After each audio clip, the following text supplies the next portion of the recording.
Yes, brother. Won't you go to the friend's wedding? He looks at the friends and says, Hey, buddy, how are you? So the first guy says, Won't you go to the friend's wedding? He sent the card. Then the other friend's wife says, No, you cannot go to the wedding in this condition with these clothes. We will not let you go. Her husband says, Keep quiet. Let me talk. Then he says to the friend, And tell me, how are you? The first friend says, Great. And the second friend says, Bro, I won't be able to come to the wedding.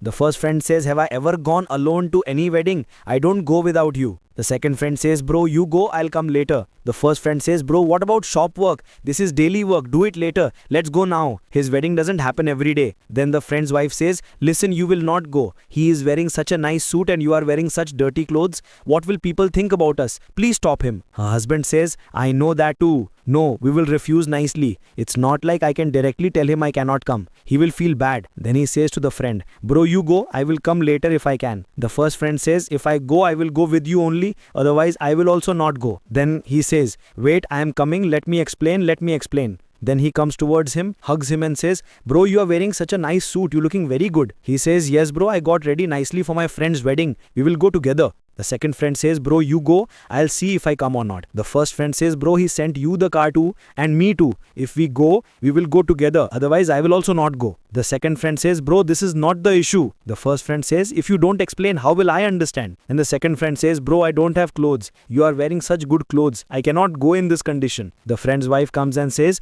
Look, he is not going anywhere. Do you think you look so good and handsome and he will go with you? He has worn such dirty clothes. He will look like a servant. We will not let him go. The first friend says, Bhabiji, what do you think? I will go to the wedding and take my friend like this? I brought a suit for him too. The second friend says, What did you bring for me? The first friend says, Your favorite color. Then he takes out a shirt from the car and says, Look, a white color shirt. The second friend says, Bro, this looks very nice. The first friend says, Take this pant. The second friend says, This is exactly like you. The first friend says, Better than me. The second friend says, Bro, why did you spend so much? I won't be able to return it to you. The first friend says, Now get ready quickly, we are getting late. Then he shows him the watch. The second friend says, You brought this for me? He says, Yes, especially for you and for myself. White for me and black for you. The second friend says, Bro, you spent so much. The first friend says, Now go get ready quickly. The second friend goes to get ready. When he comes back dressed, the first friend says, Wow, bro, you look very good. Then the first friend takes out a jacket for him, makes him wear it and says, Blue is your favorite, black is mine. Then he asks Bhabhi, shall we go now? She says, Yes, go carefully. Then both of them leave. They are like brothers. They look very happy. They are enjoying together. They are just like brothers. If you enjoyed the video, like it. If you liked it, comment a black heart and share your remarks.